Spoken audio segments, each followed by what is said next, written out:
حدیث کی طرف اشارہ کرتے ہوئے فرماتے ہیں مفسرین کہ نبی رحمت صلی اللہ علیہ وسلم کے غلام مسجد نبوی شریف میں تشریف فرما تھے. کوئی ذکر کر رہا ہے، کوئی تسبیحات پڑھ رہا ہے، کوئی درود پاک پڑھ رہا ہے، کوئی تلاوت قرآن کر رہا ہے اور کوئی نوافل پڑھ رہا ہے. ان نوافل پڑھنے والوں میں ایک ہستی حضرت علی المرتضیٰ شیر خدا رضی اللہ تعالیٰ عنہ کی تھی. آپ نوافل پڑھ رہے ہیں، ایک سوالی آیا، اس نے سوال کیا کہ میں بڑا غریب ہوں، بھوکا ہوں، پریشان حال ہوں، میری مدد کرے. صحابہ نے کوشش کی خدمت کی لیکن ان کے پاس کچھ نہ تھا. جب دیکھا کہ کچھ بھی نہیں، کسی نے کچھ نہیں دیا، وہ بندہ واپس جانے لگا. علی المرتضیٰ شیر خدا رضی اللہ تعالیٰ عنہ نماز کی حالت میں، رکوع کی حالت میں تھے، نماز پڑھ رہے تھے اور رکوع کی حالت میں تھے. جب وہ سوالی واپس جانے لگا خالی ہاتھ، تو علی مولا شیر خدا رضی اللہ تعالیٰ عنہ نے نفل نماز پڑھتے ہوئے اپنی انگشتری انگلی پہ ڈالی تھی اور ہاتھ اس کے آگے کر دیا. اس کا مطلب یہ تھا کہ خالی نہ جاؤ بلکہ یہ چاندی کی انگوٹھی لے جاؤ، تمہاری ہو سکتا ہے مشکل حل ہو جائے. جب علی مولا شیر خدا رضی اللہ تعالیٰ عنہ نے یہ عمل فرمایا، اللہ رب العزت کو یہ ادا اتنی پسند آئی، اللہ رب العزت نے اسے قرآن کا حصہ بنا دیا. وہ علی شیر خدا رضی اللہ تعالیٰ عنہ جن کے بارے میں مفسرین فرماتے ہیں کہ علی کی شان میں قرآن کی 300 آیتیں نازل ہوئی. اللہ اکبر. آپ کا یوم ولادت قریب ہے، 13 رجب آپ کا یوم ولادت ہے. جب آپ کعبے میں پیدا ہوئے، شاید کہتا ہے کثیرا میسر لشدی سعادت بقابہ ولادت بوسط شہادت. شاید کہتا ہے دنیا میں بڑے بڑے لوگ آئے ہیں، بڑے بڑے اونچے مرتبے کے لوگ، بڑے بڑے مقام والے لوگ، بڑے بڑے علم والے، بڑے بڑے فضل والے، بڑی بڑی عظمت اور شان والے، لیکن مجھے یہ تو بتاؤ کسی نے یہ مرتبہ پایا ہے کہ وہ کعبے میں پیدا ہوا ہو اور مسجد میں شہید ہوا ہو؟ اگر یہ مرتبہ کسی نے پایا ہے تو وہ علی مولا شیر خدا رضی اللہ تعالیٰ.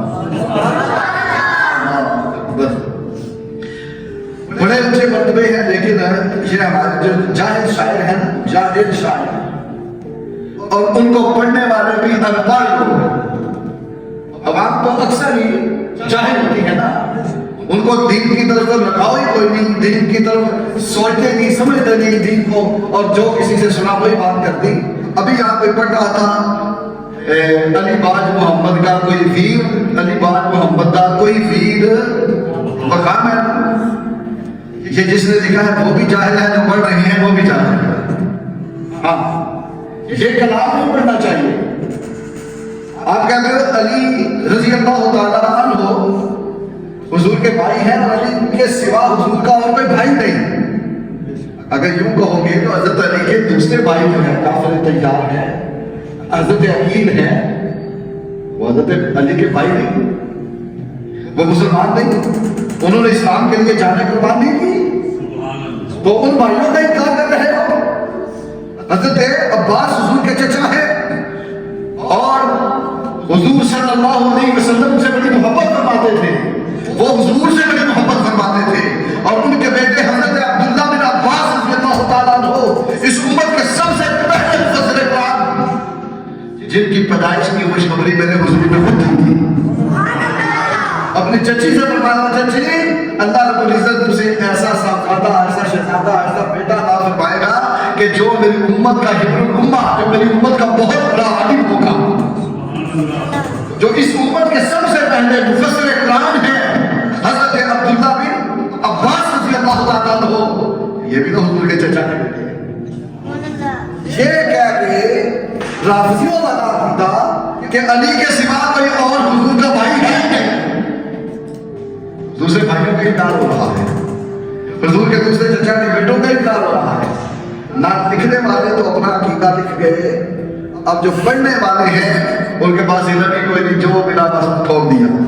یہ جاہل خان جو محافل میں ایسا کلام پڑھتے ہیں، انہیں سوچ سمجھ کے اور اپنے علماء سے تصحیح کرا کے پھر پڑھنا چاہیے. جس کا ملا کلام اسی پر پکڑ کے پڑھ دیا نہیں. حضرت علی رضی اللہ تعالیٰ عنہ کی شان مبارک بڑی اونچی ہے، لیکن اس کا مطلب یہ نہیں کہ آپ کی آڑ میں حضور علیہ وسلم کے دوسرے بھائیوں کا انکار کر دیا جائے، جہاں تک کہ حضرت علی کے بھائیوں کا انکار ہو رہا کہ کوئی حضرت علی کے سوا حضور کا بھائی ہے تو ہم بتاتے ہیں حضور کے بھائی ہیں، اور یہ عقیدہ کہ حضرت علی کے علاوہ کوئی بھائی نہیں، یہ جنگ کا، اور یہ رافضیوں کا عقیدہ ہے جو حضرت علی رضی اللہ تعالیٰ عنہ کی عالمی صحابہ کا اور حضور کی اہل بیت کا انکار کر دیتے ہیں۔ اللہ رب العزت ہمیں حضور صلی اللہ علیہ وسلم کی سچی محبت عطا